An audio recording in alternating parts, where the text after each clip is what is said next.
Le coup de marteau. Le coup de marteau de Guy de Lafortelle. Bonjour Guy. Ah mais vous commencez immédiatement avec un enfant dans les bras. En général, il arrive pendant la chronique. Alors, il est Là, vous avez oui, décidé de commencer directement comme ça. C'est un c'est super prévu qui a été filet. dans le plan. Mais on fait c'est une chronique collective aujourd'hui. Oui, exactement. Non, mais on voit que les cheveux, hein, si ça peut vous rassurer.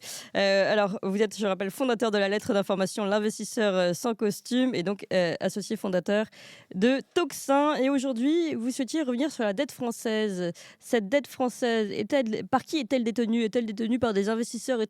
C'est la question qui était posée à Prisca Thévenot, notre porte-parole du gouvernement, qui a séché complètement à cette question posée par un journaliste de Géostratégie Magazine.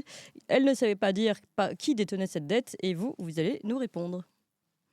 Alors oui, parce que donc la première, ce qui est assez étonnant, c'est mais Bruno Le Maire non plus n'avait pas réussi à Ah répondre à bah cette alors, question. ouais, vraiment une Et question difficile hein, pour l'école, la classe du gouvernement. alors c'est une question difficile et vicieuse, c'est parce que eux, en tout cas Bruno Le Maire, Prisca Thévenot, c'est pas évident qu'elle sache, mais c'est-à-dire que les détenteurs de la dette française ne sont pas connus. Officiellement. Alors on connaît les grandes masses, mais on n'est pas censé on n'est pas censé savoir, c'est dans le code du commerce, on n'est pas censé savoir qui détient la dette. Et en fait, ils auraient très bien pu vous répondre, en tout cas Bruno Le Maire: «Ah, c'est pas que je sais pas, c'est que j'ai pas le droit de vous dire». Mais c'est évidemment, ça aurait fait un peu jaser de dire: «Bah, nous, on aimerait bien savoir un peu qui nous tient». Oui. Parce que bien évidemment, c'est comme partout, hein, qui paye décide. Et donc on sait que, un peu plus de la moitié de la dette française est détenue par des étrangers. Et là, mais j'ai une forme de désaccord. Avec qui? Parce que, à mon avis, on a plus de trois quarts, plus de 75% de la dette française qui est détenue par des investisseurs étrangers, pour ne pas dire des intérêts étrangers, comme on Hmm. disait à l'époque. Parce que, à mon humble avis, il faudrait compter dans les investisseurs étrangers la part de la dette détenue par la Banque de France, techniquement. Donc, vous allez me dire, la Banque de France, c'est comme une institution, tout ce qu'il y a de français, sauf que la Banque de France, elle, prend ses instructions de Francfort et de la Banque Centrale Européenne, la BCE. Et la BCE, elle, factuellement, se comporte comme un investisseur étranger. Et là, il se trouve que la BCE détient 25% de la dette française. C'est quelque chose qui est énorme et qui est très récent, hein. C'est-à-dire que la BCE s'est mise à racheter nos dettes en 2015. Ah oui. Donc avant, c'était quelque chose qui était absolument inimaginable. Ça fait partie un peu de la créativité récente, des choses qui étaient totalement inenvisageables deviennent absolument naturelles. Et alors, quand je vous dis, ils se comportent comme des étrangers, il faut se rappeler, je ne sais pas dans quelle mesure on se souvient, mais qu'en 2010-2011, la BCE, à l'époque dirigée par Jean-Claude Trichet, s'était amusée à envoyer des courriers. Parce qu'on était en plein dans la crise des dettes souveraines en Europe, et la BCE a envoyé des courriers, en particulier à l'Italie, à l'Irlande. C'est ce qu'on appelait les courriers secrets de la BCE, parce que c'était absolument pas. Jean-Claude Trichet avait fini par décider de les publier parce que de la presse en avait déjà fait grand cas. Dans laquelle, par exemple, Jean-Claude Trichet disait bah, nous, on vous aidera si et seulement si vous engagez des réformes de votre système de retraite. Parce que, alors, donc, pour bien comprendre, une banque centrale a un rôle très important de prêteur de dernier recours. C'est-à-dire que quand plus personne ne vous prête, pardon, c'est la banque centrale qui va vous prêter parce qu'elle estime qu'il vaut mieux vous prêter même dans des conditions très difficiles plutôt que vous fassiez faillite. Hmm. Ça se discute dans l'absolu, mais c'est l'idée. Et donc, on était en plein dans l'explosion des dettes souveraines, dans la crise, on doit s'en souvenir à peu près, la crise des dettes souveraines européennes avec la Grèce. L'Italie a pris très cher à ce moment-là aussi. Excusez-moi pour mon langage familier. Et la BCE n'a absolument aucun mandat politique. C'est-à-dire que la BCE n'est pas censée dire à l'Italie bah, si vous ne faites pas la réforme des retraites que je veux que vous fassiez, eh bien, je ne ferai pas je n'exercerai pas mon rôle de prêteur de dernier recours. Hmm. Donc, on a un véritable problème de rôle politique qui est que, bah, il me semblait que la politique était faite par un parlement élu, qu'elle était Et ça, c'était vous aviez avant un même. gouvernement. En fait, elle proposait entre guillemets de sauver ces pays-là s'il faisait la bonne politique. Et maintenant, de toute façon, maintenant qu'elle détient notre dette, enfin une partie de notre dette et de celle d'autres pays, j'imagine, elle peut encore une fois infléchir la note politique en disant Ah bah oui. maintenant que vous êtes tenus financièrement par nous, si vous ne faites pas ce que je vous dis, vous êtes en grande difficulté. Ah oui, oui, encore plus. Alors pour le moment, on est plutôt dans un stade, on est plutôt à un niveau où la BCE essaye de tenir le navire tant qu'elle peut.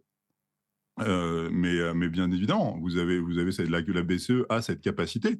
Il l'exerçait, il y a aucune raison qu'il l'exerce pas à nouveau de manière un Mmh. peu différente, Mmh.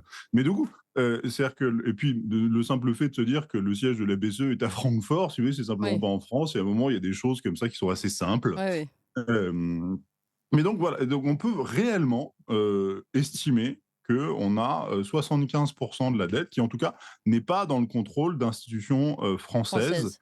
Et alors Hem juste, vous avez dit 25 BCE environ, en France, j'imagine une grande partie aussi de dettes, détenues par les Américains ou par, les États-Unis, Oui, officiellement? Oui. il y a alors après c'est On a des le informations là-dessus? alors on n'a pas, c'est toujours pareil, on n'a pas Des chiffres d'informations, clairs? de statistiques publiées. On sait que BlackRock, il y a quelques années avait publié des chiffres en se gaussant, de se dire: «Bah, nous, on monte dans la dette française». C'est-à-dire que on va, en nous disant évidemment, on trouve que on aime beaucoup la dette française, ça nous plaît beaucoup. Et donc on va investir, on croit dans la France, on va investir dans la France de monsieur Macron, en 2017, c'était au moment de l'élection de la première élection d'Emmanuel Macron. Et ça, bah, justement, j'étais passé, au micro, d'André Berkoff, et que vous venez de recevoir, parce que, bah, évidemment, c'est des choses qui marchent dans les 2 sens. C'est-à-dire que vous soutenez un moment et si vous retirez votre soutien, vous pouvez faire très, très mal. Le problème de la France quand on a comme ça, quelque part entre 250 300 milliards Oui. d'euros à refinancer chaque année, c'est que, bah, et si jamais vous avez des acteurs qui détiennent une partie importante de votre dette, un, et qui de 2 ont des capacités importantes aussi sur les marchés financiers, soit, Mmh. avec qui sont capables d'exercer des effets de levier, qui sont capables d'exercer, des pressions sur d'autres acteurs, Donc comme heu, BlackRock, oui. exactement comme BlackRock, et bien, bah, vous pouvez tout à fait, faire monter une pression et tout d'un coup Oui. faire monter plus ou moins artificiellement, les intérêts, de la dette très fortement. Mmh. Et là, tout d'un coup, Du vous chantage ça peut aller économique, très, en très fait. vite. C'est du chantage Oui, économique, oui, financier. mais bien sûr, mais faut imaginer que nous, on se rend pas compte parce qu'on vous dit, exactement, «Dormez bien, tout se passe bien, faites-nous confiance». Mais toutes les semaines, tous les mois, on doit placer notre dette et que bon, aujourd'hui, on dit: «Oh regardez, tout va bien». Mais le jour où quelqu'un vous dit: «Non, non, non, non, non, moi je vous fais monter vos taux d'intérêt», éventuellement, ça peut aller très, très vite, surtout quand vous avez des finances aussi déséquilibrées que les nôtres. Les 5,5, ces choses-là, ça nous met en très grande fragilité. Et pour revenir sur BlackRock, si on ne sait pas précisément, ce qu'il faut bien comprendre, c'est que derrière, il y a tous les systèmes de fonds de pension américains qui, eux, ont besoin de s'investir, dans des actifs à long terme et des actifs réputés sûrs et qui, évidemment, détiennent massivement, les dettes européennes, les dettes souveraines. Donc, et vous avez, ces fonds de pension, bah, ils sont placés aujourd'hui, massivement chez BlackRock, et chez les grands gestionnaires de fonds. Alors attendez, Et Guy, ça parce que c'est ouais, en même temps ce que vous dites, donc on a bien compris pour le moment BCE, BlackRock jouent une forme de rôle, ils peuvent nous diriger un peu dans nos politiques et surtout nous dire: «Vous dépassez pas cette, limite sinon, ça va barder». Chantage comme on l'a dit, financier, économique. Mais imaginez, le gouvernement change, on arrive à un gouvernement frixiteur par exemple, hein. Mais alors là, ouais.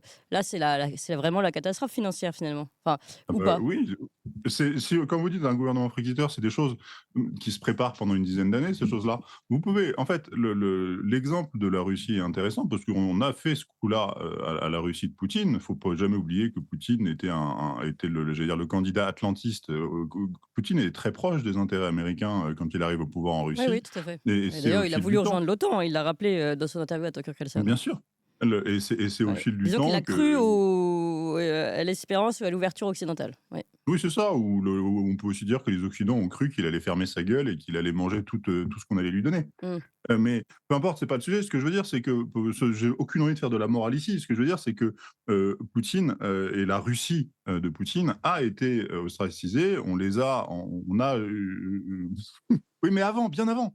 Je Mmh. veux dire, il y a 15 ans déjà. Oui. Et et donc ça et à une époque où, on disait: «Ah bah là là, qu'est-ce qu'il y a de pire, que le communisme? C'est l'après-communisme, les la Russie, ça va pas du tout». Vous avez c'est-à-dire que c'est ça vous oblige à, bah, reconstruire une industrie locale, ça vous oblige à tout un tas de réformes qui Oui, mais prennent est-ce au que vous le minimum une faites dizaine après le d'années. Frexit ou avant? Mais vous pouvez pas le faire Bah, avant c'est puisque tout c'est-à-dire plus vous arrivez à le faire avant, moins ce sera douloureux et si vous le faites après, bah, en même temps, soit, c'est déjà douloureux. pardon? En même temps, c'est déjà douloureux avant le Bah, ce Frexit. sera dans tous les cas, ce Dans tous sera les cas, on douloureux. souffre, quoi. Dans tous les cas, beh, on souffre. Il y a Merci Guy de enfin, je veux dire Lafortelle. non, mais il y a un truc qui est très clair, c'est-à-dire Ouais, qu'on souffre. C'est-à-dire que bien sûr que ça fait mal, mais il y a beaucoup de choses qui font mal. et Mais qui sont bien. après, c'est aussi une manière de retrouver de la fierté, c'est aussi une manière de retrouver de la liberté.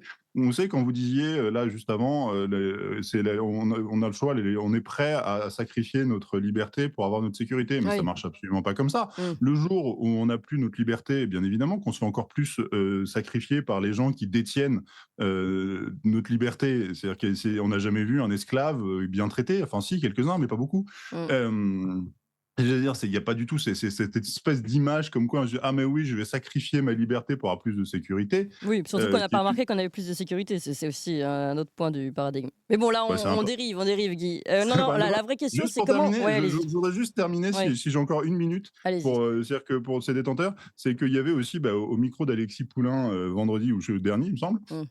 ce magnifique économiste Henri Stardignac qui venait nous expliquer que la dette française n'était pas tragique, en nous expliquant de manière extrêmement grossière que les intérêts de la dette étaient toujours inférieurs à ceux de la croissance. Donc, ce qui est une espèce de grossièreté pas possible, dans la mesure où on a la chance d'avoir une croissance monumentale de 0,8% estimée en 2023, et que nous, on place notre dette à 2,8%. Mais qu'est-ce que ça veut dire, ça? Ça veut dire que quand vous empruntez de l'argent, vous pouvez estimer que vous allez payer les intérêts de l'emprunt. Je ne parle pas du principal. Mmh. Peut-être les gens qui vous disent l'État ne meurt jamais, donc on n'a pas besoin de s'embêter à réfléchir au principal. Ça, c'est encore un autre débat qui peut se poser. Les États font faillite.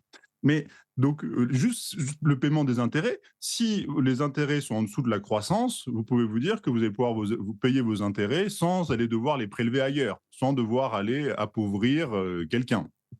Donc, quand vous avez des intérêts de la dette qui sont supérieurs à ceux de la croissance, quand vous placez votre dette à 2,8% alors que la croissance est à 0,8, ça veut dire que vous êtes en train d'appauvrir votre pays. Oui. C'est très important, sauf à ce que vous alliez faire des investissements qui, derrière, vont vous permettre plus tard de créer beaucoup de richesses. Mais là, on n'est pas du tout là-dedans, puisqu'on finance le tout venant. On finance absolument pas des investissements avec ça. Oui. Et sauf que c'est pire que ça. C'est-à-dire que non seulement donc, on place notre dette à 2,8%, mais pour avoir 1 euro de croissance, il faut qu'on place 3 euros de dette. Donc ça veut dire qu'aujourd'hui, à chaque fois que c'est-à-dire qu'à chaque fois qu'on va vouloir payer, on va vouloir financer on va dire 80 centimes d'euros de croissance, on va payer plus de 9 euros, presque 9 euros, pardon, de dette. Donc ça veut dire que vous avez 90% du coût de la dette qui n'est pas financé par la croissance, qui n'est pas financé, c'est-à-dire qui doit être prélevé sur la richesse nationale, sur notre patrimoine. Oui. Ou alors que nos investisseurs, ceux dont on a parlé, s'assoient gentiment sur leurs créances. Bon, évidemment, ça, c'est pas possible. Et du coup, qu'est-ce qui se passe? C'est-à-dire que vous avez effectivement aujourd'hui, quand vous n'êtes pas capable de payer, il y a un moment, vous avez un système un peu mafieux qui se met en place où on s'occupe de vous, quoi. Et des choses comme l'affaire Alstom, où vous avez tout un tas où, quand on n'est pas capable de tenir notre rang sur le marché européen de l'électricité, avec EDF qui se fait démanteler Ouais. de l'extérieur.